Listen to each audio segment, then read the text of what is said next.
Hi Minutemen. So now we're getting into my favorite part of SOL2, which is emergence of civilization. So we're going to talk about how man actually starts to form into units and groups, and this is very interesting. So when we're looking at prehistory, remember we were talking about what prehistory means. So if we can think about for a few minutes that prehistory, remember, means before written record. So within prehistory, we kind of break it into two major periods, but I'm also going to talk about a third. So it's broken into the Paleolithic, the Mesolithic, and the Neolithic. Now I'm going to give you a little secret. Historians are not very creative when they try to come up with names. So literally these from the Greek and Latin words mean Old Stone Age, Middle Stone Age, and New Stone Age. When we study Egypt, there's the Old Kingdom, the Middle Kingdom, the New Kingdom. So again, historians aren't super creative when we're thinking up names. So that might help it make it a little easier for you to remember. So the Paleolithic and the Neolithic are the most important because the most happen during those. So we'll just briefly mention the Mesolithic as we go through this. All right, so we're going to start with the Paleolithic era, the Old Stone Age.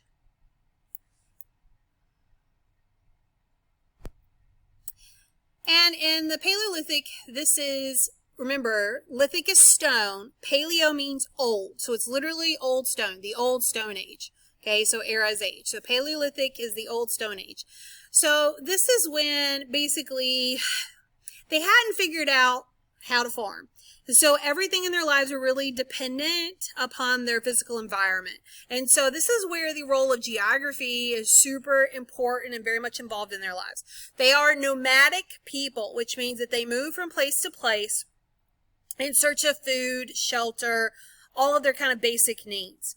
Now, to help them with their basic needs, they actually invented the first tools, which were pretty much simple weapons. Maybe developing some kind of stone, carving it into something that could be pointy. We're not going to get long distance weapons till bows and arrows till later. They also learned how to make and use fire, and they lived in what we would call clans, so lived in groups. They also do have spoken language. You must have spoken language really before you have written language. They did do art. We have cave art. Also, we will see that they were burying their dead, so we know that they had some kind of religious beliefs. It's hard to kind of know exactly what those were, but we know that that was something that was part of their lives. So, a couple of jokes here, guys. This one on the right says early Facebook. Great, Hunt, let's go eat. Hang on, I got to post this on my wall. Because yes, they did paintings in caves. We're actually going to watch a video, well, you'll watch a video later about some cave painting and kind of see and investigate that. So in the Paleolithic era, we know, you can see here, this is a beautiful cave painting. And you see the horse here, looks like some kind of bison or ox or something to this extent. We know that they start to move out of Africa. Remember, our earliest humans are in Africa. They're starting to move into Asia, into Europe, and eventually they'll get into the Americas. We know, like I mentioned before, they begin to bury their dead, which is a belief and a sign of some kind of religion or a belief in life after death. We believe that, and again, remember, we're making best guesses, and this is a lot based on what they buried with their dead, the actual objects like beads and different things like that, what they drew on their paintings. These are where we get a lot of our knowledge. So we believe that a lot of them practice a form of animism, which is basically animism is the belief that spirits live inside of objects or even inside of animals. So has any of you seen like the original Mulan? She has a little dragon who follows her around everywhere. That would be like an example of that belief in that kind of a spirit animal. And so the cave paintings also show that as well. So here's some cave art from La Chaux, France. You can see this is one of the most famous ones. I have a little video that if you actually like move your mouse around the video, it actually shows you like different parts of the cave. And it's actually, I believe, this one from France. You can kind of explore. This is the most famous one. So, where do scientists agree mankind originated? So remember, originated is an important vocabulary word. That means, where did it start? Where did it come from? Drum roll. The answer is Africa. What are the characteristics of the Paleolithic? So it's the old Stone Age. So they had developed stone tools. They're still hunter-gatherers. They're still nomadic. But they did cave paintings. They do have religious beliefs. They do have fire. So these are all important things. What's another name for the Paleolithic era? It is the, drum roll, the Paleolithic is the old Stone Age. So real quickly, we're going to talk about the Mesolithic. Some of your teachers may not even mention this, but I've taught World 1 for a very long time, so I believe it's important to mention because there's one significant achievement I think is really cool. So Mesolithic is actually named for these microlifts, which is a stone tool. So you notice if you kind of went back and compared this to the other ones, these are much more sharper and these are going to be better. Now, what they developed that's super cool is they developed the bow and arrow. And this is a long distance weapon. And so think about, when you think about like Native Americans, you're thinking about bows and arrows, right? So that's developed during the Mesolithic era. So this is the Middle Stone Age. And really, it's the only thing really important about the Middle Stone Age. A lot of people just kind of mesh it in with Paleolithic. And it's a very small time period. Like we're just talking basically about 2,000 years. And when I say small time period, when we're talking about early man, 2000 is small because it takes a long time for change to happen, okay? Versus your lifetime and my lifetime, oh my goodness, how much changes I've seen in my lifetime. So, this is the big one, the Neolithic Stone Age, a new Stone Age. It's also called the Agricultural Revolution. This is the most important thing to remember from this unit, is that the Neolithic era is the new Stone Age. It is the Agricultural Revolution. We can thank everything we have to these guys, okay? We don't have to go hunt for food. Maybe we want to go hunt for some deer to have, like my cousin, gets several deer a year and he shares the venison with us, and that is some good stuff. At Thanksgiving now, we always are having deer because his wife, my cousin, cooks it. And so I think that is, that's an example of that. But yeah, we also getting some cranberry sauce that we didn't have to go pick for some berries. We're also getting stuffing, things that we would not have had we not domesticated and start growing things. If you like bread, you like pizza, you like anything that has carbohydrates in it, that is thanks to the Neolithic era. So this is the beginning of agriculture. This is our permanent settlements. That means that we're not nomadic. We are living in the same place. Because we start living in the same place, then the little things that are going to make up civilization start to develop. We're going to start to make laws and have a government. And we're going to start to make rules about things. And we're going to think about how we should interact with each other. Okay, there's a lot of things that are going to happen. This literally revolutionizes the world, changes the world forever. This is the first big major revolution, huge agricultural revolution. So obviously we start to domesticate plants so that they're not just weeds, but we're actually growing them. Like if I accidentally grow a weed, that ain't domestication. Me getting the beautiful sunflowers that are in the back of my house and me actually growing some tomatoes this year for the first time, that is domestication, okay? Domesticated animals, so like pigs. So my best friend has a backyard farm, and she's got 2 sheep, 3 goats, and a crap ton of chickens. Okay, these are all domesticated animals. And this weekend, I'm super excited. We're going to go pick up 3 little piglets, and I love little piglets. And so I get to play with the piglets, and she's going to raise them so then she can kill them and eat them. Okay, that's what she does with a lot of the chickens. Some of them are lay eggs, and some of them are meat chickens that are raised specifically to eat. Oh, she's got turkeys too. So turkeys, pigs, all those are examples of domesticated animals. Now, we also have domesticated dogs and cats. Maybe cats domesticate us. But anyway, dogs and cats are pets. So the concept of pets, not something really at this time period, okay? Advanced tools. So continuing developing tools. When we get to metal, then we're going to start, remember, historians, super creative. So when we start doing bronze, We call it the Bronze Age. When we start doing iron, it's the Iron Age. We have the Copper Age. So when we develop metal, those will be new ages. So everything now is a lot of stone and wood and things like that. They're making beautiful pottery, things that they can store things in. Pottery is very functional. And they develop weaving skills, so we can make baskets for things as well. So domestication, this little video here that's from the History Channel, I will put that on for you to watch.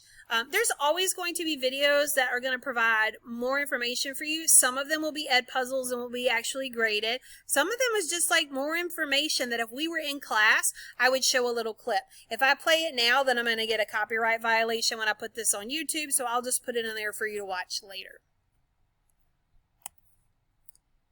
All right, now we're going to talk about ancient cities, and we're going to talk about 3 cities. We're going to start with Jericho and Aleppo, and then we're going to move to Chautauqua.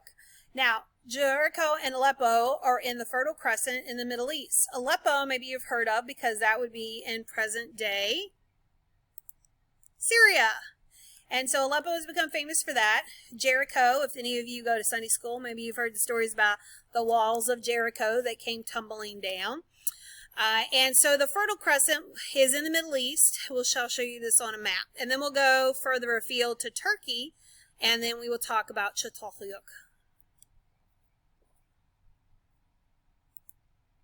Okay, so the Fertile Crescent. So if you notice, do you see this green area? It's fertile. Lots of things grow there. Do you notice that it makes a crescent shape? Like it's a little like upside down, but it makes a crescent shape. We call this the Fertile Crescent. This means that this time period, this area was the bomb diggity for growing things. Today, it's not so much. Here's why. It got so overused at this time period, and what comes afterwards, that it's not so great today. Now let me show you where else this is in the map. This is Saudi Arabia. Okay? This is present-day Israel. This is present-day Syria. Lebanon is around here. This is present-day Iraq. This is the Tigris and Euphrates River. So present-day Iraq here, Iran over here, Turkey's up here. Okay, this is Egypt. This is the Nile River here. So Egypt's here. Just to recap, Egypt, Mediterranean Sea, Turkey, okay, Israel, Syria, Lebanon, Jordan's around here, Saudi Arabia. This is Iraq, and here is Iran. Okay, all right. So we're going to talk about Aleppo and Jericho. So Jericho, the ancient city of Jericho. Now, when we start to have permanent civilizations, we actually start to see cities are starting to be built. When cities are built, then civilization is going to come. Notice they build walls. Walls is very important because they needed this to protect themselves. So you can see here, this is the archaeological site where they've done research to figure out this is what we think it looks like. So based on this, the archaeological evidence, we come up with this image here on the left. So Jericho is one of the earliest civilizations, probably about 12,000 BC or BCE. So that means it was about 1,400 years ago. Okay, so pretty old civilization, right? They were large populations, and they started to build these towns. Okay. And if you notice, a lot of these have openings on the roofs because that's how they're going to come out of their homes. A lot of these areas would be rather warm, so it got cool at night, and then you would climb up on the roof to get a little rest. All right, let's move over to Aleppo. So Aleppo, again, is in Syria. So here, the archaeological site, and look how much the cities have built up around it. So this is still a little bit, they have quite a bit of archaeological evidence here and is left here. Now, I do wonder, since the war has been going on in Syria, they've had civil war, how much of it has been destroyed, because that has been a big concern. There's been a lot of bombing and everything in that area. But there are still some of these kind of old castle entrances here. Some of this obviously has been rebuilt, but there was a major city here as well. So civilizations, these early cities. Now we come from here, so we would have been south here. So in Syria, that's where Aleppo was, and we have to go further south for Jericho in present-day Israel. And we're going to come up here. So when I lived in Turkey, I lived here in Ankara. And then Chautauqua, so with the little che on the end, it's like a cha, like a hard little bit. So Chautauqua with the dotted. That's how you would say it, Chautauqua. Now the word literally means chautal is fork, and Holyoke is like a mound, so like a hill. Do you notice that what all three of these cities had in common? They all have that mound. They're built up. Why do you think they did that? Why do you think they built up on this mound? It's all about protection. So here as we look at Chautauqua, so Chautauqua is in Anatolia, which is Asia Minor, which is Turkey. And I actually, I lived in Turkey for 4 years and I never got to visit Chautauqua. And that's because they only have just recently opened it up to visitors, which makes me so sad that they didn't have it open to visitors when I lived there, but it is now. They have been doing massive excavation and they continuing, but now they're opening up to visitors some so they can make some money to help them continue what they're doing. So in Chautauqua, they definitely had a lot of that kind of on the roof housing. You see the ladders, and then you could pull the ladder up at night and you'd be safe, then nobody would come up on top of your house because that was kind of like your little entrance area. So they use the ladders to do, that's literally like an old kind of security system. And so Chautauqua is one of these earlies. You need to know that these three early civilizations, that two of them are in the Fertile Crescent, and then Chautauqua is in Asia Minor, in Turkey. Now, since I lived in Turkey, you can imagine if I'm going to ask you on a test, I'm probably going to ask you about Chautauqua. But when we're talking SOL tests, any of them would be fair game. Although in the past, Chautauqua is also kind of one of their favorite ones to ask you about on the SOL test. Although I have seen, not that I've seen, Jericho as well. Okay, so another really cool place. I love to teach about places that I've been. So this is Stonehenge. Stonehenge is an archaeological site that was built during the Neolithic era. We think it probably wasn't finished till the Bronze Age, which came after the Neolithic era. But they started it because, you know, these are big, heavy stones. It's so cool. Like, you're just driving in, like, the country, and there's, like, sheep, and then, bam, there's these big old stones. And they are huge, okay? Now, this picture in the center makes you look like you can walk right up to them. You can't. There's a big, like, little thing around it, and you have to walk around. So the picture that I'm at in the left, this is me as close as I could get, like, the closest, like, area. And they are really, really big. My dad, he like looked and he's like, all right, we saw the rocks, we can leave now, right? I went to, this is my second time I'd gone to Stonehenge. I went to grad school in Bath, which is just outside of London, where I got my master's. And so when I graduated in 2015, my parents came and met me and we got to go. So the picture on the left and the picture on the right are two pictures that I did take when we were there in 2015. It has built up a lot since I had gone also in 2005. And in 2005, they have this fantastic visitor center. They had just started that when I went in 2005, so a lot of change in 10 years. But it's very impressive. We believe that this was some type of either religious ceremony, that there's something to do with like where when the seasons change, okay, like some of that. And so there's a lot of interesting beliefs about this. There's even some people who believe that aliens built Stonehenge. I do not believe that. But there are people who do believe that. But they really are amazing, the fact that people, their patience and their ingenuity to do this. And so it did kind of keep time in a sense. And so it is probably the most famous prehistoric site in the world. And it is a very easy day trip from London. I picked up my parents at the airport in London and we drove to Stonehenge before we finished for the afternoon because we drove from London to Bath. So I have a little video that I will put in there for you what Stonehenge may have really looked like. So if you notice here, as we're looking, let's kind of compare. Let me see if I can go back. So you see how it's incomplete. So we think that there actually was a complete circle. So you like would have entered over here, and then there maybe was some religious ceremonies here. So I will put the video in here for the history of Stonehenge if you'd like to watch that. All right, now this is one thing I really want us to remember because we're getting to this point where we're getting to civilization. And so a civilization is where we have humans share common elements that are basically these things. They start to have government, they have organized religion, they have arts and achievements and the architecture. They have some kind of political structure, societal structure. They have a way to change or make money, their social structure. So grapes is our little acronym that we're going to use this year to help us remember. So as we're studying each of our civilizations, we're going to say, hey, what's their government? What's their religion? What kind of achievements did they have? What's their political structure look like? What's their economic system? What's their societal structure? Egypt is actually going to be the first one that we study. And we'll look at that. What kind of government did they have? They had a theocracy. What was their religion? They believed in polytheistic mythology. That's many gods. What were their achievements? Hello, have you ever heard of the Egyptian pyramids? What was their political structure? Well, they had a king. And then we can kind of go down below that. Economics, they used barter, they trade. Social structure, we could talk about that. Which parts of society were more important than others? Okay, so grapes, we're going to remember this. This is going to be a very important acronym that we're going to help us understand civilizations. Okay, civilizations have these things. When you're just people living in a little band, a group of people together, and you're nomads, you don't have what we call a civilization. Civilizations become permanent. Okay, all right, so that is the highlights for what we need to know. You're going to have another little exit ticket today to answer some questions to show your understanding of the knowledge. So if you went through this really fast and muted me, that might be a problem.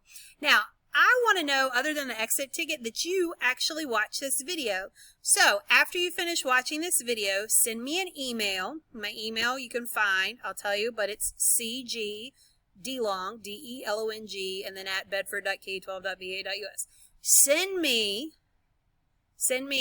an email, and in the subject line, I want you to write orange, because orange was the color of our presentation. Okay, and that's all you got to do. And then in the subject, I want you to sign your name. Oh, you put in the subject, you're going to put orange, and then you're going to sign your name. So that's going to be your proof for me that you actually listened to me this whole time and that you watched this video.